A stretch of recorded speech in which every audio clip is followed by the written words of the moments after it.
Welcome everyone, I'm Esther Kovacs, co-founder of DroneTalks, and today I'm talking with Thomas.neubauer, who is co-founder of AirborneRF, also Vice President of Innovation and Business Development and TEOCO. Hello. Thomas is also leading the ACJA Work Task 2, which is a joint activity between GUTMA and GSMA. And Work Task 2 just recently published a document called Reference Method for Assessing Cellular C2 Link Performance and RF Environment Characterization for BVLOS. And you know, Thomas, it's a pretty long title.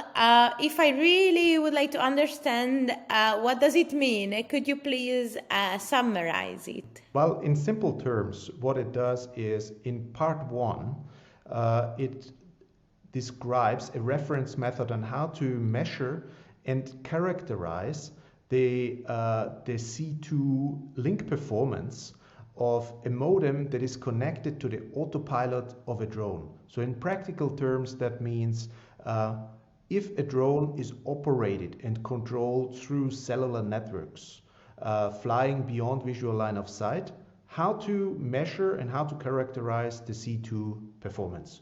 That is the first part. The second part is agnostic from a specific drone, from a specific aircraft.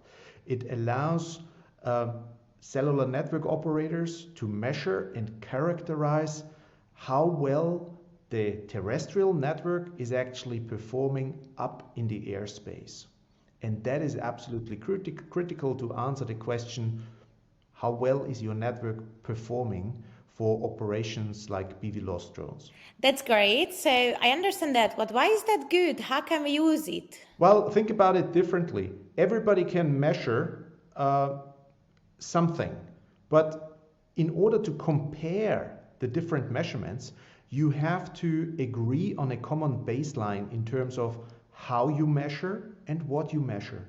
And that is exactly the first real benefit of the reference method. It describes how to measure, what to measure, how to set up the measurement environment, what sort of tools and what sort of rules to follow. That is rule number one, or benefit number one. The second benefit is by applying the rules of this reference method now allows you to find out if your measurement is better or worse than measurements from somebody else. So you can define find out is your network performing good or bad compared to the reference method or using the reference method so that you have a baseline also for the measurement itself. The third part is by having now the possibility to compare apples with apples and to follow this reference method, you can repeat measurements everywhere. So you can do that in North America, in Europe, in Australia, in Africa. And by doing that and combining it and looking into the statistics, we can actually derive minimum performance requirements. We can find out, following the same baseline, what is deemed good enough for a safe drone operation beyond visual line of sight using cellular systems. So to define the MOPS, the minimum operational performance standards, that is what it helps. And number four, because you can now compare apples with apples, you can benchmark the performance in the airspace between different technologies or different communication service providers. Thank you, Thomas. So if I just want to understand, is there any practical use case for that, or is it already something what people use in the ecosystem? The beauty of the reference method is that we have derived it essentially from practical implementations. When we look into the operational performance analysis, that is based on a lot of work. For example, the aviation authorities in the US have done with a major telecom provider. FAA and Verizon have been mentioned to compare and analyze the airspace characterization. We had the privilege to also supply our software capabilities there to correlate the different data, and the findings out of that have been implemented in the reference method. In the same way, we have many operational deployments with telecom providers using, again, for example, our AirborneRF software solution for automated measurement and analysis and forecasting capabilities.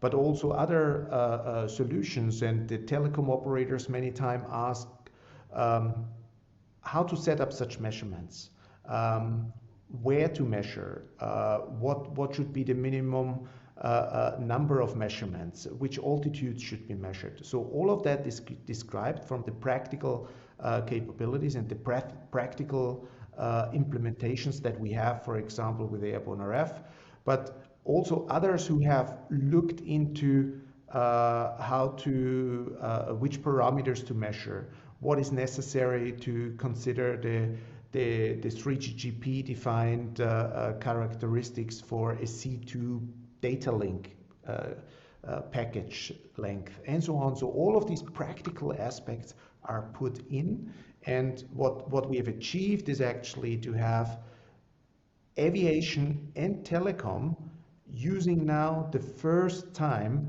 the same baseline to agree on how to measure and characterize a C2 link in cellular. Thank you, Thomas. That was really interesting. So we will share the link of this paper in the description part, also Thomas' email address. So reach out to Thomas, and thank you for the explanation. Thank you very much.